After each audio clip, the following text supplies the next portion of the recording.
I woke up to the unmistakable sound of my garage door slamming shut. Not a gust of wind. Not an accident. It was deliberate. Heart pounding, I threw off the covers and bolted upright, straining to listen in the thick silence that followed. A few seconds later, the motion sensor lights outside flickered on, flooding my driveway with harsh white light. My stomach clenched. Someone was out there. I leapt out of bed and rushed to the window, pressing my palms against the cool glass. And that's when I saw her. Karen. She was standing in my driveway, my tools clutched in her arms like a raccoon making off with someone's leftovers. Dressed in ridiculous leopard print pajamas and fluffy pink slippers, she looked completely unfazed by the fact that she had just broken into my garage. For a split second, our eyes met.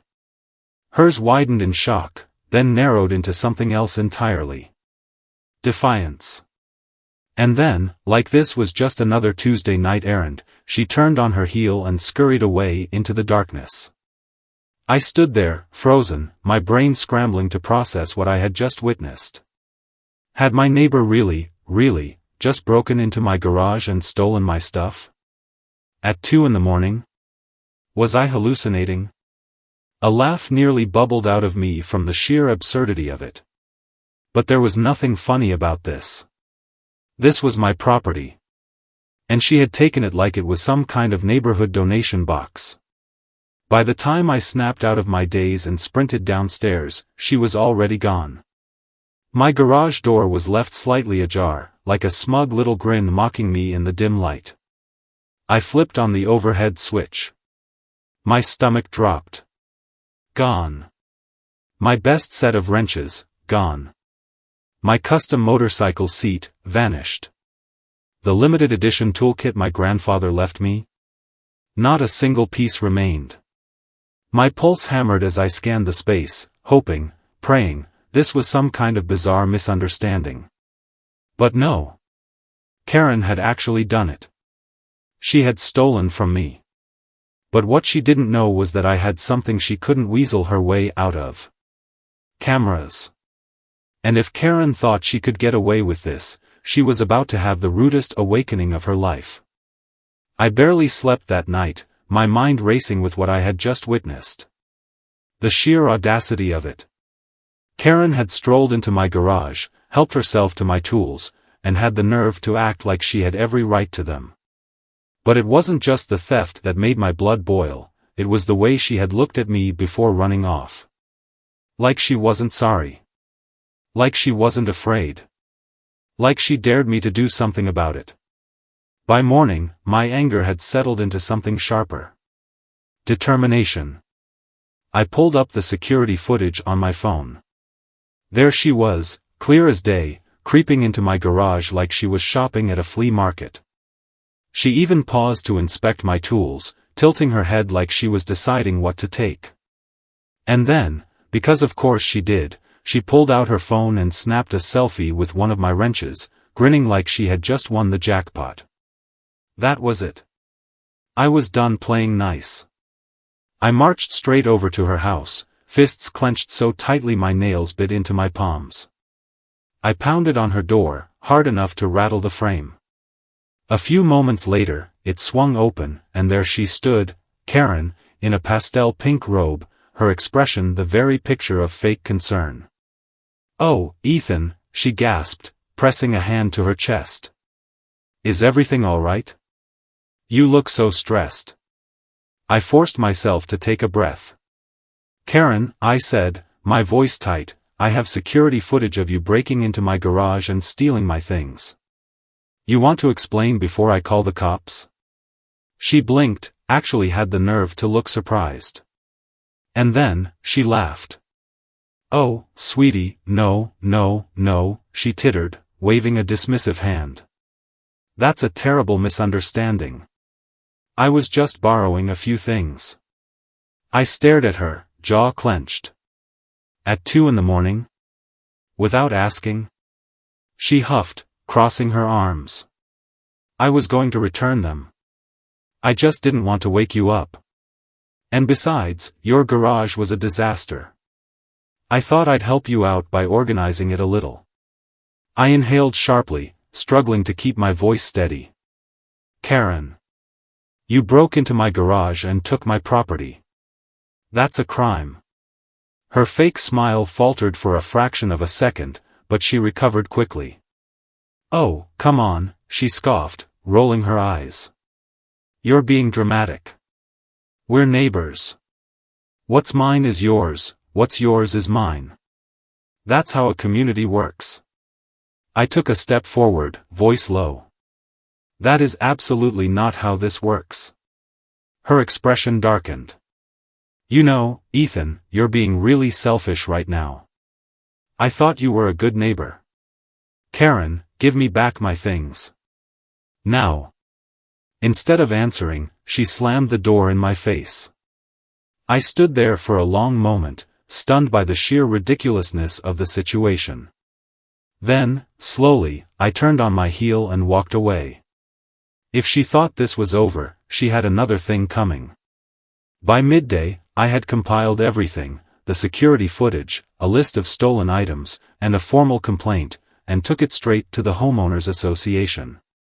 I figured the HOA would want to know that one of their residents was a literal thief. After all, weren't they supposed to care about community standards? I walked into the HOA office and was met by Mrs. Larson, the head of the board. She was in her late 50s, with a permanently pursed mouth and a voice that made you feel like you were being scolded, even when she was pretending to be polite. When I explained what happened, her lips pressed even tighter. Oh, Ethan, she sighed, steepling her fingers.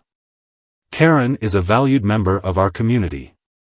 Are you sure this isn't just a misunderstanding? I exhaled through my nose. I have security footage of her walking into my garage and stealing my things. She hesitated, then forced a smile. Well, that's unfortunate. Unfortunate? My grandfather's wrench set was gone, and all she had to say was that it was unfortunate? No, I said, barely keeping my voice level. Unfortunate is burning your toast. This is straight-up theft. Mrs. Larson took a deep breath, like she was dealing with a child throwing a tantrum. Ethan, we try to foster harmony in our neighborhood. Filing complaints like this can create unnecessary conflict. I stared at her in disbelief. Are you serious? I'll have a word with Karen, she said lightly, but I really think it's best if you drop this. My blood pressure spiked. I'm not dropping it. I want my stuff back. She sighed again, like I was exhausting her. Well, I'll see what I can do. In the meantime, I actually have a concern about your property. I blinked. Excuse me? She slid a document across the desk. An official complaint. Against me. Apparently, my garage was an eyesore and a potential fire hazard. Given its current condition, she continued, we'll need you to clean it up immediately, or we may have to impose a fine. I couldn't speak for a moment. This had to be a joke. I met her eyes, searching for any sign that she realized how insane this was. She just smiled pleasantly. After all, she said, we have to make sure our community stays orderly. I walked out before I could say something that would get me in trouble. By the time I got home, I was seething. Karen had stolen from me, and not only was she not facing any consequences, but the HOA had turned the tables and fined me instead.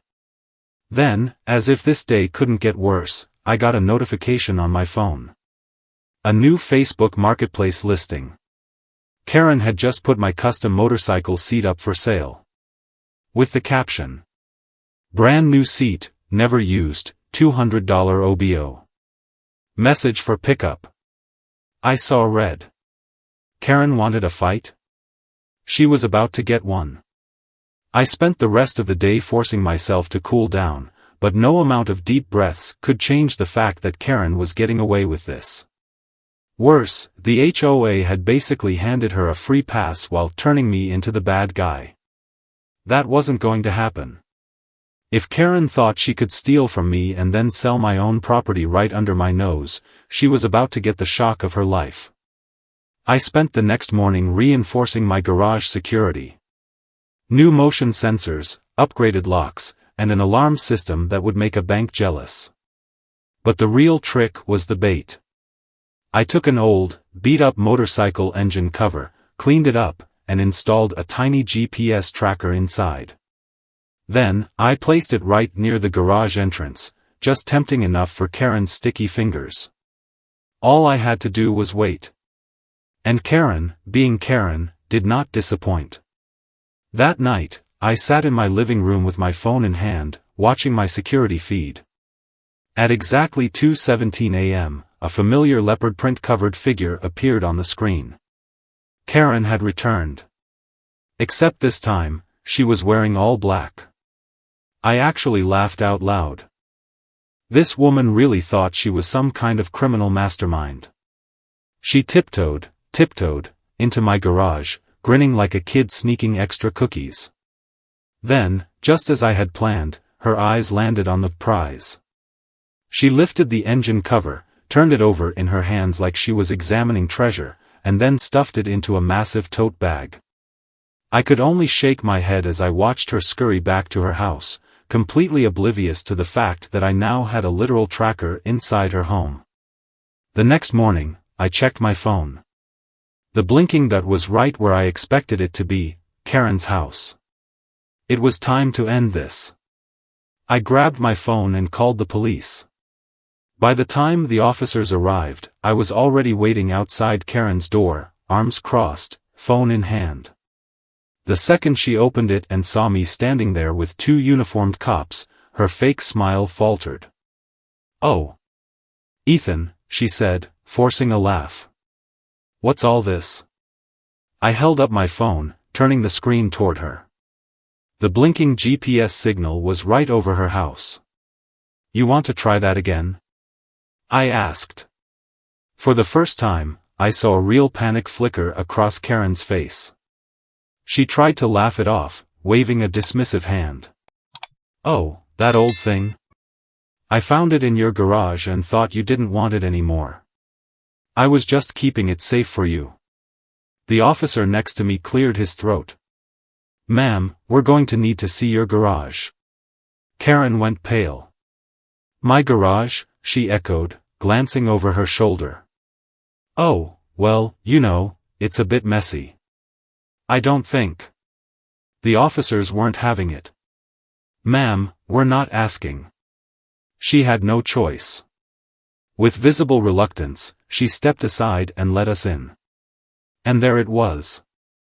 My custom motorcycle seat, my tools, my grandfather's wrench set, all piled up like loot from a heist. I walked forward, picked up one of my wrenches, and turned to Karen, who was standing there with her arms crossed, trying to look offended. "You really just took all of this and thought I wouldn't notice?" Karen scoffed, rolling her eyes. "Oh, lighten up, Ethan. You got your stuff back. No harm, no foul." I stared at her, stunned. She actually believed that. One of the officers let out a breath. "Ma'am, you do understand that stealing property is a crime, correct?"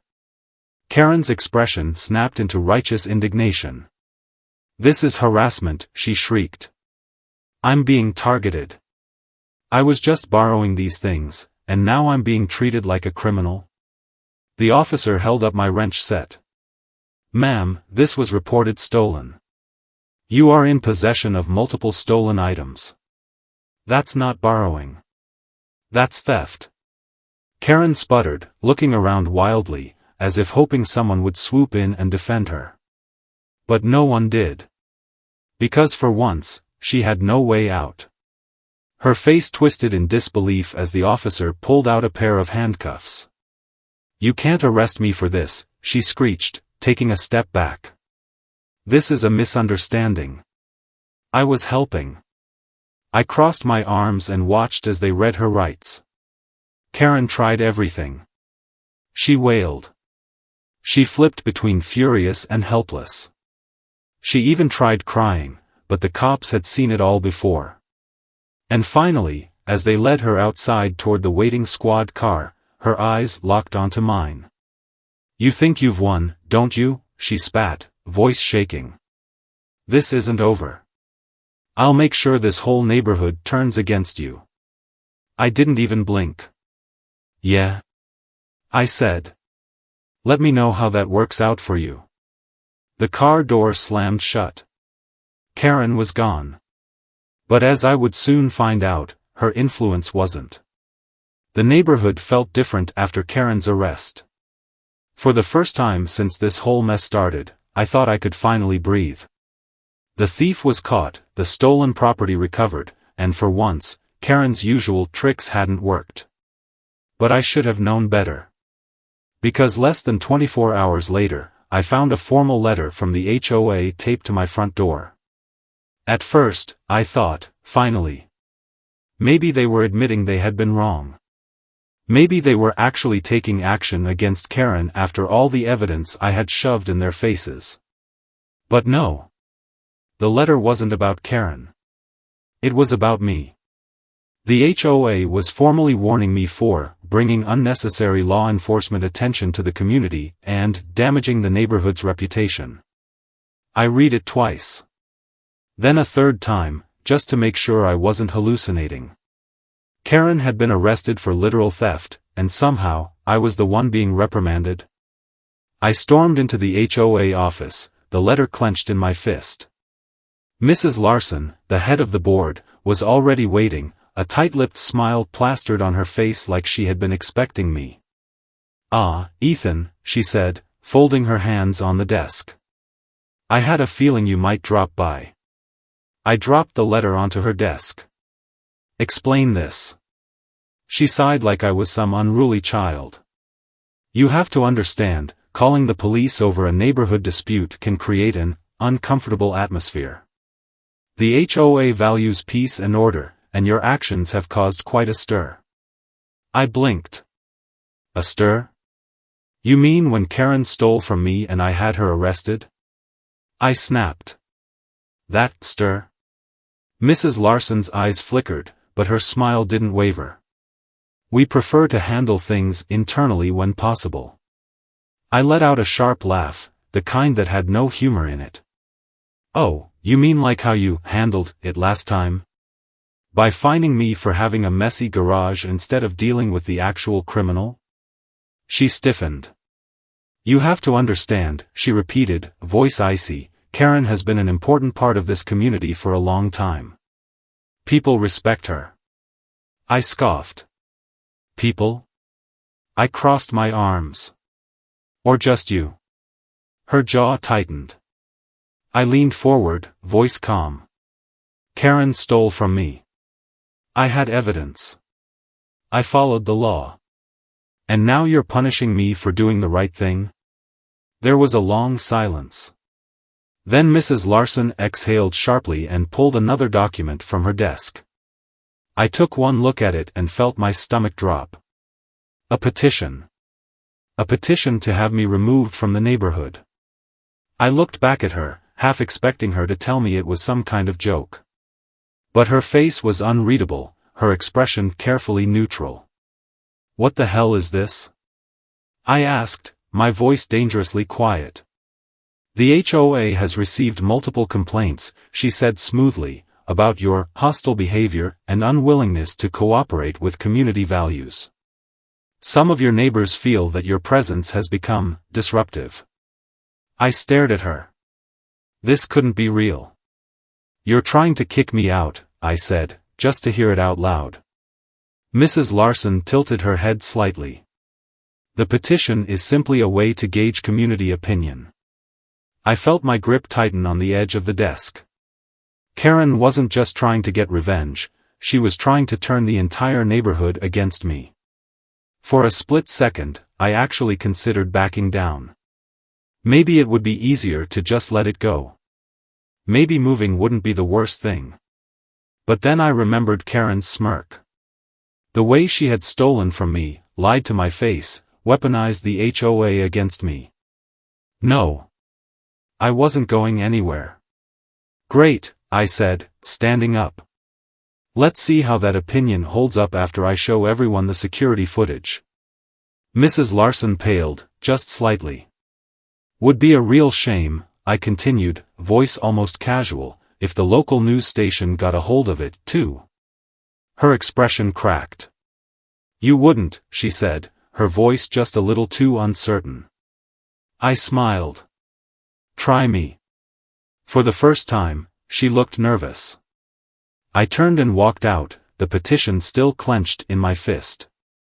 If they wanted a fight, they were about to get one. Word spread fast. By noon the next day, everyone in the neighborhood knew what had happened. Karen, the self-proclaimed queen of the cul-de-sac, had been caught red-handed, arrested, and exposed for the thief she was. But the real surprise? The HOA's betrayal. At first, they tried to act like nothing had happened. Mrs. Larson avoided me, ducking out of sight whenever I walked past the HOA office. But the damage was already done. Neighbors who had once ignored Karen's antics suddenly had plenty to say. I always thought she was shady, muttered Mr. Walker, the guy who lived 2 doors down. She borrowed my leaf blower 3 years ago and never gave it back. Did you hear she tried to get Ethan kicked out? Someone else whispered. After she was arrested? Unbelievable. The petition against me? It vanished. Mrs. Larson never brought it up again, probably hoping I'd let it slide. But I didn't. Instead, I sent a copy of my security footage to every HOA board member, along with a message, still want to back Karen? By the end of the week, the HOA held an emergency vote. Karen was stripped of her privileges, banned from community meetings, and officially labeled a disruptive resident. It wasn't much, but it was enough to make one thing clear: she had lost. Then, one morning, a for sale sign appeared in front of Karen's house.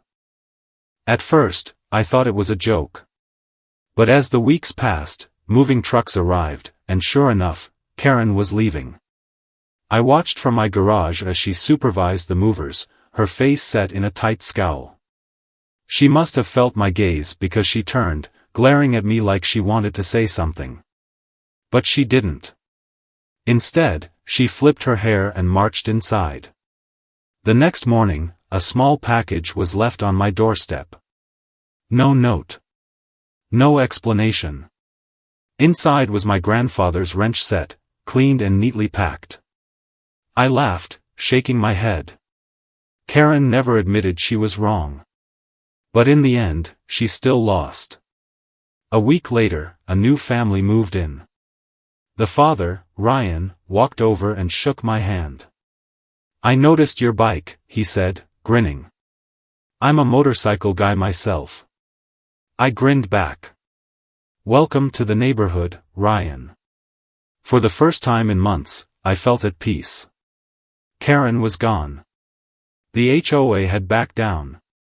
Justice had been served. But the real question is, how many other Karens are still out there, getting away with it? Have you ever felt powerless against HOA, or Karen, rules? Share your experiences below, let's see who had it worse.